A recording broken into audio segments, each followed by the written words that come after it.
Well, hello to my sister entrepreneur founders, co-founders, women who are trying to reshape the world in the startup community. My name is Nancy Kay Coy. Thank you so much for joining in. We have a couple of great topics to talk to you about.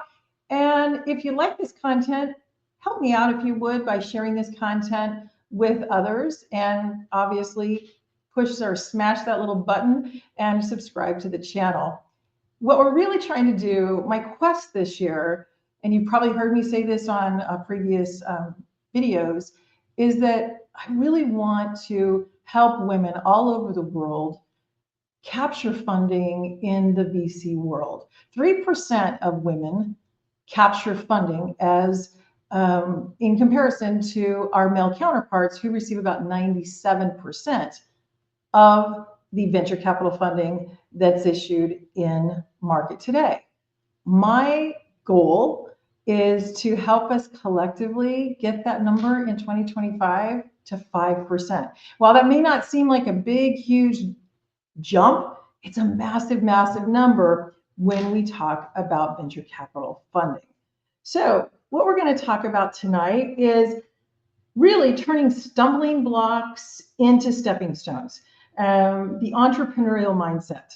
I too am an entrepreneur. I've been a self-employed entrepreneur, startup founder for over 25 years. And so many of the things that I share with you on this channel have been just based on experiences that I've had over my career. So I hope these are helpful to you. The other thing we're going to talk about is barriers for women-led companies, not including capital. We all know that capital is the biggest barrier, but there's a handful of others that we need to be aware of. So let's go ahead and dig into the stumbling blocks. So every single entrepreneur, it doesn't matter who you are, you're going to face obstacles. It's absolutely inevitable because it's part of the journey.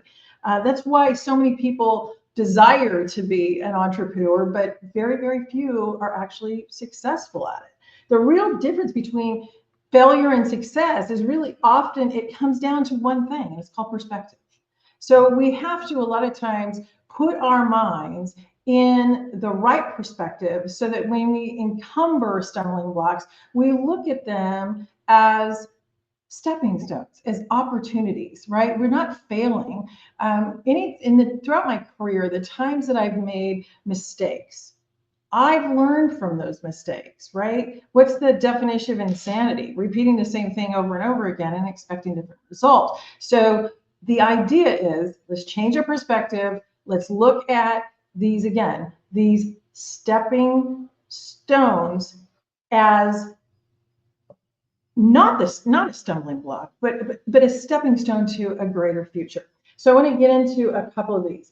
So a lot of the stumbling blocks that we look at, it's missed opportunity, a product launch, maybe that just didn't go as planned, it didn't go well, maybe co-founder disputes. In fact, 65% of failed businesses are absolutely a direct result of co-founder disputes, right? We just, a lot of times just don't agree. Financial setbacks. But how can we turn those stumbling blocks into stepping stones?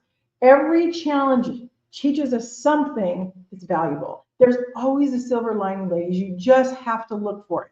And sometimes you have to dig pretty doggone deep. But they're there. Every no is an opportunity to refine your pitch, refine what you are saying to a customer, refine what you are saying in your pitch deck when you are pitching to an investor, right? Every failure pushes you closer to a solution.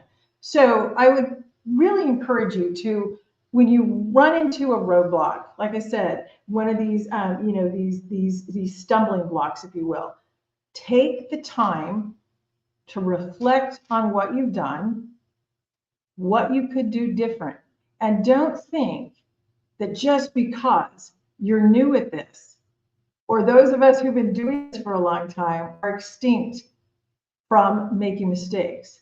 We're not Jesus. We make mistakes all the time. And guess what? I made a fool of myself in a presentation last night. I guess it wasn't really a fool of myself, but I wish I could able to recover it. But I've been doing this for a long time. So I had to step back and be honest with myself and say, Nancy, why did you say that? Why did you position yourself this way? So just want you to be mindful that we're all learning all the time, right? We're always trying to get proficient. So again, the most successful businesses that I've seen weren't really those without challenges. They were people that embraced challenges who were the ones that were successful. And they created opportunities for themselves to innovate. They created opportunities to grow and adapt. Right? If you're in business, you have to learn change is the only constant, right? You are going to deal with change constantly. So again, think about that mindset, think about perspective, how you can turn something potentially that looks negative into a really positive situation. All right, so now we're going to move on to barriers for women-led startups. And again, this is outside of funding. We know that's the number one, right? We all tend to focus on, oh my goodness, it's so hard. Ladies, it's not impossible. I've done it. It is not easy. And anybody that tells you that it's easy, they're full of hogwash. It is not easy to secure funding, but we are making it easier together. That's why this channel and talking to your friends, my friends, women all around the world who are startup founders, we have to stick together and work to move this number in that right direction. So again, barriers, access. So I want you to kind of think about many women founders, we really lack access to the same high value networks like that our male counterparts have access to a lot of times, right? Partnerships, deals, and growth opportunities. I like to golf. I say I like to golf. I'm probably much better at putt golf than I am with golf course, to be honest. But reality is, I'm not spending my afternoons on a golf course or on Friday afternoon. Guys do that a lot, and it works for them. But we don't have all the time access to some of those partnerships or some growth to look for those opportunities, right? And we have to think through ways to create opportunities that are different, right? Welcome to the world of being an entrepreneur. We're thinking, we're having to innovate, we're having to think outside the box, we're having to access to networks, sometimes ourselves, right? All right, bias in business. Now, there's no doubt that there's still sort of a gender bias, right? I've been there many times throughout my career. I'm the only female in the world. About how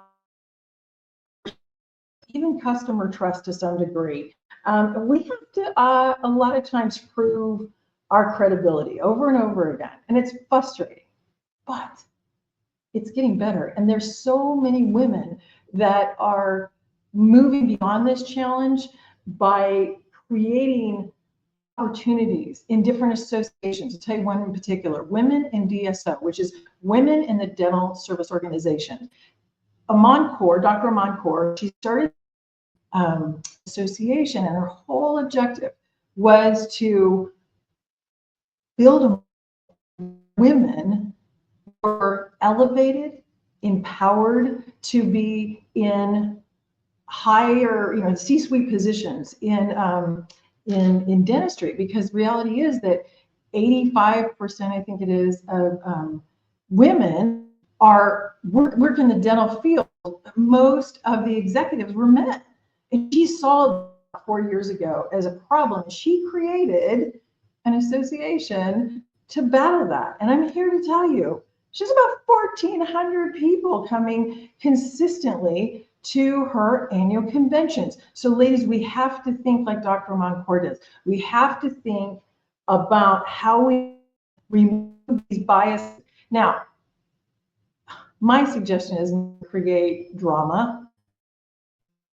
and try to create division, right? We've got to, let's not try to create more of a delta.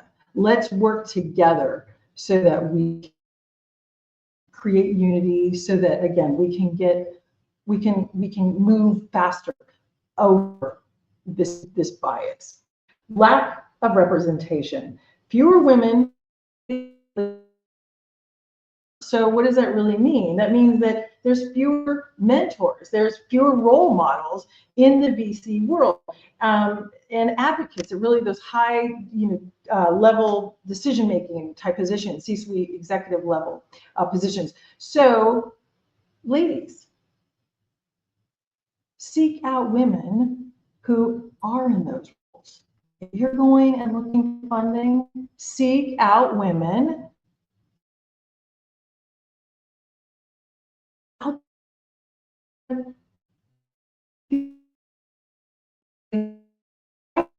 get in your networks. LinkedIn is a huge opportunity for you. Get in and start connecting with these women in your network and start creating. Now, one little piece of tidbit of information that I learned years ago is build your network before you need it, right? So start by reaching out to people within your LinkedIn network. I mean, it's massive, right? And start letting women know that you're out there and that you're thinking about starting a business, and start to get to know people, connect with people so that we can really move towards more representation in this space. That's what we need, right? We need women in, again, these executive roles in the VC world. So the other thing is market, especially in male, struggle to gain the same level of ability and traction, right? I think in that field, though, we're moving that needle big time, because I think more and more men are starting to see, you know what, these gals are actually pretty doggone good at what they do. And when you start to find men who really appreciate a woman who is smart and strong and capable, we need to honor those guys for doing that, because they're stepping out.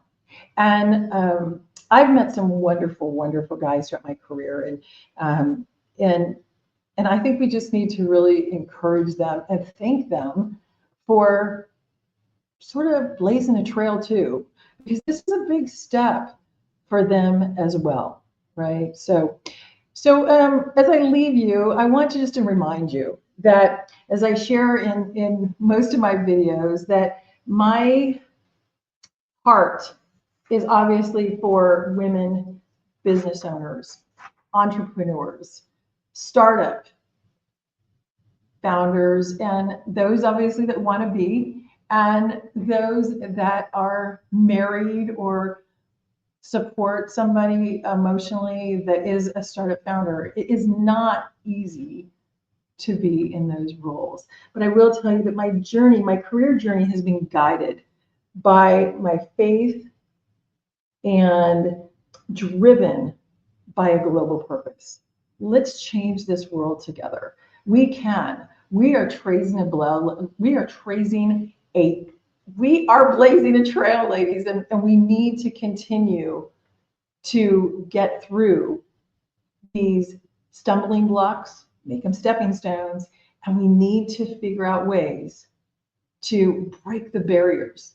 So stay with me. Let's just keep trudging ahead, and we're making progress. We're making great progress. We're making great progress. So anyway, thank you so much for joining in. Again, if you like this content, if it's helpful to you, please share it. And again, please subscribe to the channel. This really helps me to get this information out to the world and to women all over our planet who are trying to make the world a better place.